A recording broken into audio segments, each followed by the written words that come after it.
महाशिवरात्रीची व्रतकथा.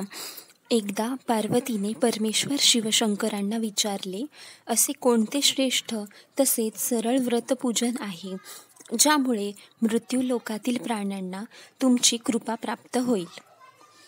शंकराने पार्वतीला शिवरात्रीच्या व्रताची कथा सांगितली. एका गावात एक शिकारी राहत होता. मुक्या जनावरांची हत्या करून तो आपल्या कुटुंबाचे पालन पोषण करीत असे. तो सावकाराचा कर्जदार होता. त्याने त्याचे कर्ज वेळेवर चुकविले नव्हते.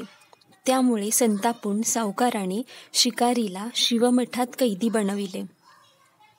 योगायोगाने त्याच दिवशी शिवरात्र होती. शिकारी ध्यानमग्न होऊन शिवासंबंधित धार्मिक गोष्टी ऐकत राहिला. चतुर्दशीला त्याने शिवरात्रीची कथाही ऐकली. सायंकाळी सावकाराने त्याला जवळ बोलावून कर्ज फेडण्याविषयी विचारले. शिकारी दुसऱ्या दिवशी सर्व कर्ज फेडेन असे वचन देऊन कैदेतून सुटला. आपल्या दिनचर्येप्रमाणे तो जंगलात शिकारीसाठी निघाला. पण दिवसभर कैदेत राहिल्यामुळे तो तहान-भुकेने व्याकुळ झाला होता. शिकार करण्यासाठी तो तलावाकाठच्या बेलपत्राच्या झाडावर मचाण बांधू लागला. बेलवृक्षाच्या खाली बेलपत्रांनी झाकले गेलेले शिवलिंग होते. शिकाऱ्याला मात्र हे माहीत नव्हते. मचाण बनविताना त्याने ज्या फांद्या तोडल्या त्या योगायोगाने शिवलिंगावर पडल्या. या प्रकारे दिवसभर उपाशी असलेल्या शिकाराचे व्रतही झाले आणि त्याच्या हाताने शिवलिंगावर बेलपत्रही वाहिले गेले. एका प्रहरानंतर एक गर्भिणी हरणी तलावावर पाणी पिण्यासाठी पोहोचली. शिकाऱ्याने आपल्या धनुष्याने तिच्यावर नेम साधलाच होता तितक्यात ती हरिणी बोलली, मी गर्भिणी आहे. तू एकाच वेळी 2 जीवांची हत्या करशील? हे योग्य नाही. मी आपल्या पिलाला जन्म देऊन लवकरच तुझ्या समोर येईल, तेव्हा तू मला मार. शिकाऱ्याने धनुष्य बाजूला ठेवले आणि हरिणी झाडाआड लुप्त झाली.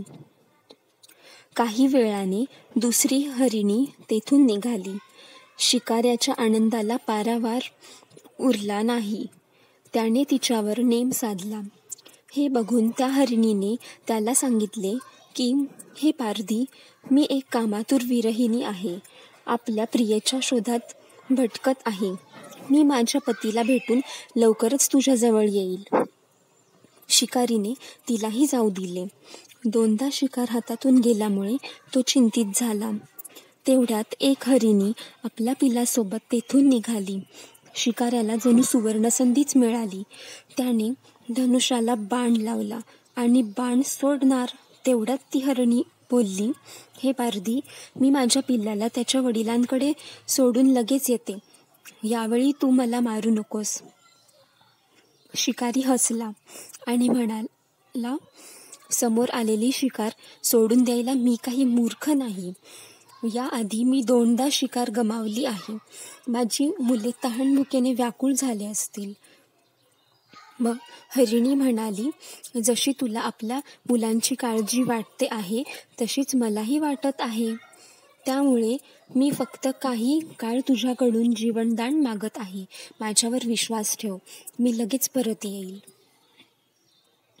हरिणीचा तो व्याकुळ स्वर ऐकून शिकाऱ्याला तिची दया आली. त्याने तिलाही जाऊन दिले. शिकार न मिळाल्यामुळे तो बेलाच्या झाडावर बसून बेलपत्र तोडत खाली फेकत होता. काही वेळाने एक धष्टपुष्ट मृग त्या रस्त्यावरून जात होता. आता या मृगाची नक्कीच शिकार करावी असा विचार केला.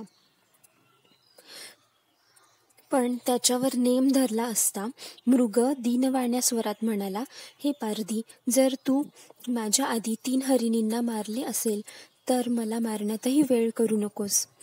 म्हणजे त्यांच्या वियोगात मला एकही क्षणाचे दुःख सहन करावे लागणार नाही. मी त्यांचा पती आहे आणि जर तू त्यांना जीवनदान दिले असशील तर मला काही क्षणांसाठी जीवनदान देण्याची कृपा कर. मी त्यांना भेटून तुझ्यासमोर हजर होईल. मृगाचे बोलणे ऐकून शिकाऱ्याच्या डोळ्यासमोरून संपूर्ण रात्रीचे घटनाचक्र आले. त्याने सर्व कथा मृगाला ऐकविली. तेव्हा मृगाने सांगितले, माझ्या 3ही पत्नी येथून वचनबद्ध होऊन गेल्या आहेत. मात्र त्या माझ्या मृत्यूनंतर आपल्या धर्माचे पालन करू शकणार नाहीत. त्यामुळे तू मला आता जाऊ दे. मी त्यांच्या समवेत तुझ्या समोर हजर होतो. उपवास, रात्रीचे जागरण तसेच शिवलिंगावर बेलपत्र चढविल्यामुळे शिकारीच्या हिंसक हृदयाचे निर्मल हृदयात परिवर्तन झाले होते. धनुष्य त्याच्या हातातून निसटले. शिवाने त्याच्या हृदयात बदल घडवून आणला. त्याला आपल्या भूतकाळातील कर्मांचा पश्चाताप झाला. थोड्याच वेळात मृग सहपरिवार शिकाऱ्यासमोर आला. या प्राण्यांमधील प्रेम पाहून शिकाऱ्याच्या डोळ्यातून अश्रू वाहायला लागले. शिकाऱ्याने त्यांना न मारता आपणही मुक्या प्राण्यांची हिंसा न करण्याचे ठरविले. देवलोकातून समस्त देव ही घटना बघत होते. घटनेची परिणिती झाल्याबरोबर देवी देवतांनी फुलांचा वर्षाव केला. तेव्हा शिकारी तसेच मृग परिवाराला मोक्षप्राप्ती मिळाली.